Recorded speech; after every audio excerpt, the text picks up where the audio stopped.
Olá, sejam todos e todas muito bem-vindos aí ao nosso bate-papo. E hoje eu tenho um convidado especial que já esteve aqui conosco, falando anteriormente sobre alguns temas, é o Dr. Marcelo Paniagua, diretor de serviços veterinários para a Ásia, na Ceva Saúde Animal. E a ideia de fazer esse bate-papo hoje, Marcelo, seja muito bem-vindo. Obrigado aí por aceitar esse convite mais uma vez, sempre trazendo bastante informação relevante aí. Eu que agradeço pela oportunidade, é sempre um prazer vir aqui conversar um pouquinho, bater um papo, trocar experiências, é sempre um prazer. Obrigado pelo convite. Não, muito obrigado. E, Marcelo, você está acompanhando o que está acontecendo aí, especialmente agora na América Latina, também na América do Norte, em relação aos surtos de influenza aviária. Isso tem gerado bastante temor na indústria natural. O Brasil é hoje o maior exportador de carne de frango do mundo e tem um patrimônio que deve ser preservado, que é a nossa sanidade, né? E você tem aí uma larga experiência atendendo vários países do mundo e pode contar um pouquinho para a gente aí, para começar esse nosso bate-papo em relação à influenza. Já acompanhou, né, alguns desses processos? Bom, tá, eu tive o privilégio de mudar para a Ásia em janeiro de 2004 e foi quando aquele primeiro momento da influenza aviária começar a ganhar as manchetes de jornais. E aquele momento foi, do ponto de vista técnico, para mim foi muito enriquecedor. Eu vi o que aconteceu com a indústria avícola, com as empresas, como as empresas, os governos, na época, lidaram com esse problema. E o mais importante, quais foram os fatores que contribuíram para alguns países conseguirem erradicar a doença e outros não. E talvez a maior lição disso tudo foi o que é o impacto que a influenza aviária teve no longo prazo nas empresas, nos processos de biosseguridade, etc. Foi um privilégio ter participado desse processo aqui na Ásia. Foi bastante enriquecedor. Não, com certeza. O aspecto técnico, né? Sempre, para quem é veterinário, a gente acaba aprendendo bastante nos momentos mais críticos. Marcelo, sempre quando a gente vai falar de influenza, a Tailândia diria que é um mini modelo aí para a gente entender um pouco do Brasil, né? Como seria, por exemplo, o impacto da entrada dessas doenças de notificação obrigatória, tanto o Newcastle quanto a influenza. A gente olha para o mercado tailandês, para o país, né, de uma forma geral, e a gente pode tirar alguns ensinamentos a partir daquele modelo, que é um país que, apesar de ser muito menor do que o Brasil, exporta muito também, né?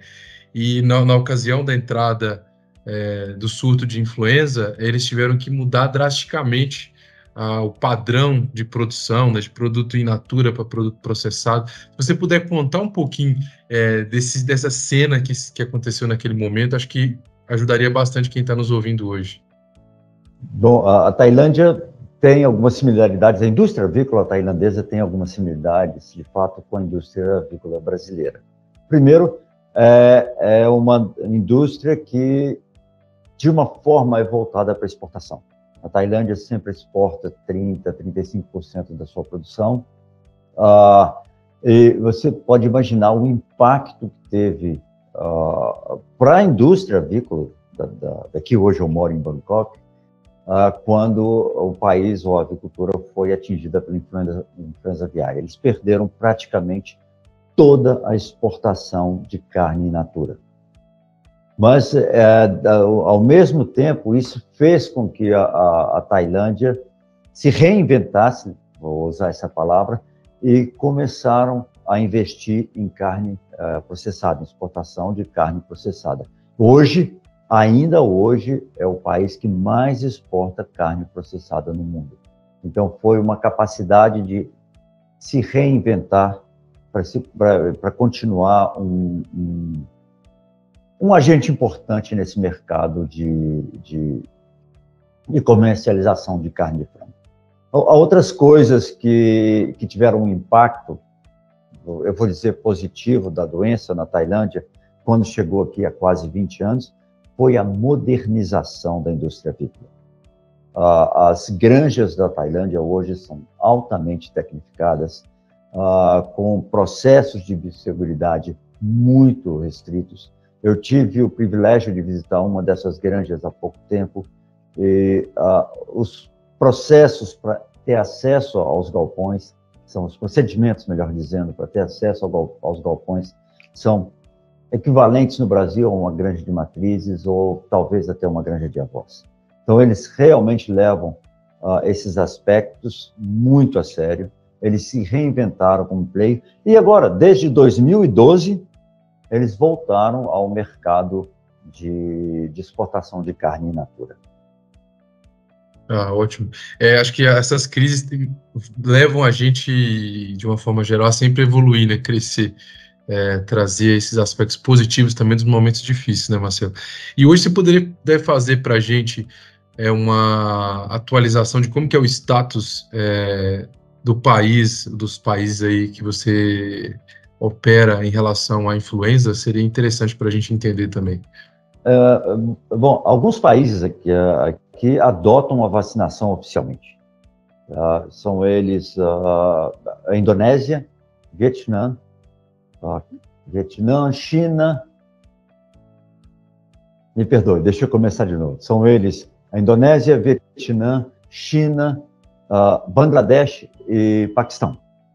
Esses 5 países vacinam contra a influenza H5 oficialmente. E tem outros países que optam por erradicação.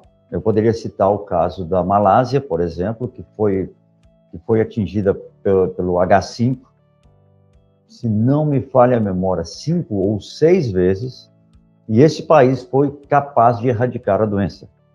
E se a gente pensar bem o que eles fizeram, qual foi o fator determinante para que a Malásia conseguisse erradicar 5 ou 6 vezes, para mim, o fator primordial foi a capacidade de detectar o surto de uma forma bastante precoce. Começou a haver mortalidade, os veterinários oficiais foram lá, diagnosticaram a influenza, erradicaram, fizeram o stamping out do flock, retiraram as aves com 5 quilômetros de raio, e o país voltou a ter status de livre da influenza. O Japão segue o mesmo modelo, a Coreia, mas nesse surto mais recente, tem alguns países sofrendo muito, como, por exemplo, o Japão, que eu acabei de citar. As notícias mais recentes são de que o Japão abateu 10 milhões de aves nesse surto mais recente. Só para te dar uma magnitude disso, os Estados Unidos, no ano passado, foram abatidas cerca de 50, 55 milhões. Mas você imagina o tamanho dos Estados Unidos, o tamanho da avicultura daquele país, e compara com o Japão. É muito desproporcional, né? É desproporcional. Então, existem vários fatores hoje que estão levando autoridades, produtores a rediscutir a forma de lutar contra essa doença. E, Marcelo, nesse sentido, né, é bastante bem comentado aí que você traz os pontos positivos para ter sucesso ou não na erradicação, né? E o diagnóstico precoce, você bem colocou aí, é o fundamental para você conseguir isolar e conter um foco sem que ele se espalhe e cause problemas ainda maiores. E nesse sentido, hoje, como que estão as tecnologias de diagnóstico? Os laboratórios, globalmente, eles estão melhor estruturados, né, acredito eu, do que há muito tempo os outros surtos, né? Isso vai, para responder essa pergunta, é muito mais de percepção do que trabalhar nessa área propriamente dita. E eu posso te falar aqui da Ásia, que os laboratórios estão bem mais qualificados para isso. Hoje já há uma consciência de que relatar os surtos de forma precoce é importante, que as ações emergenciais, as ações governamentais são necessárias, Então, hoje já há uma cultura diferente do que havia há 20 anos, quando essa doença chegou na Ásia. Porque, na época, não havia formas de fazer diagnóstico. Há alguns trabalhos publicados falando que, em alguns países, levava-se até 30 dias para se obter um diagnóstico. Então, a gente, hoje, com algumas horas, talvez, por poucos dias, você já tem um diagnóstico definitivo, e isso ajuda muito. Mas, Thales, eu vou além disso. Isso não é apenas ter capacidade laboratorial para fazer um diagnóstico. Eu acho que um outro ponto crítico é que haja completa transparência entre o setor produtivo e as autoridades sanitárias do país. Isso não pode ter nada que bloqueie essa comunicação.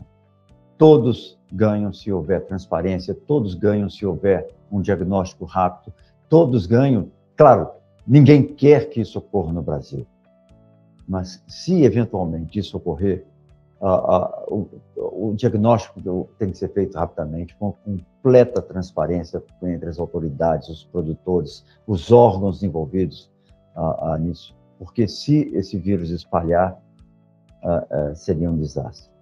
E só para mais uma última mensagem nesse aspecto, esse vírus que está circulando agora parece ter uma capacidade de transmissão maior do que o vírus que circulava aqui na Ásia há 20 anos. Então, todo cuidado é pouco, todo cuidado é pouco. Marcelo, muito obrigado. Acho que você traz mensagens muito fortes, né? Hoje a gente está vendo aí os órgãos governamentais trabalhando muito fortemente. A gente tem a Associação Brasileira de Proteína Animal sendo um ator muito importante, aglutinando aí todas as indústrias em torno do tema e chamando a atenção para os cuidados com a biosseguridade, para que a gente ainda tenha o impedimento de entrada desse agente aí que é tão impactante, que a indústria tem muito a perder e precisa realmente ter toda a atenção.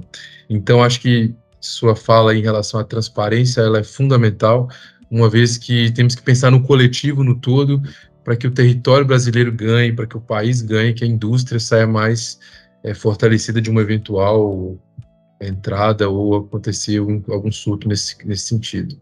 Exatamente, tá aí. Eu vou repetir a palavra que você usou no início desse bate-papo.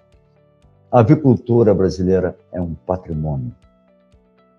E é nosso dever, de cada um de nós que está direto ou diretamente envolvido com esse patrimônio, é nosso dever preservar. Então, nesse momento, todo mundo tem que pensar no bem comum, no bem maior, e realmente pensar, se há algum problema, comunique. As ferramentas estão todas aí disponíveis para uma rápida detecção do vírus, uma rápida eliminação dos lotes. O Brasil tem tudo o que é necessário para erradicar o vírus, mas, primeiro, vamos torcer para que esse vírus não chegue, vamos torcer para que a gente não tenha que usar essas ferramentas. E, finalmente, minha última palavra, é muito bom ver o Brasil em estado de alerta, porque é um vírus perigoso e é nosso dever proteger esse patrimônio. E é mais do que os números, mas o estado, a condição de saúde dos nossos quintais é invejável. E é nosso trabalho manter dessa forma. Obrigado, Marcelo. Mais uma vez aí agradeço pela participação e espero poder conversar contigo em breve sobre outros assuntos aí. Não, sempre que for necessário, Thales, eu estou aqui, sempre que for necessário. Bom, se me puder ajudar um pouquinho a indústria brasileira, eu farei isso com muito prazer. Então, um grande abraço aí, a gente vai contornando essa questão do fuso horário, né? Aqui para mim tá noite, para você de manhã, e a gente vai achando uma forma de se comunicar. Certo. Marcelo, um grande abraço aí. Tchau, tchau. Tchau.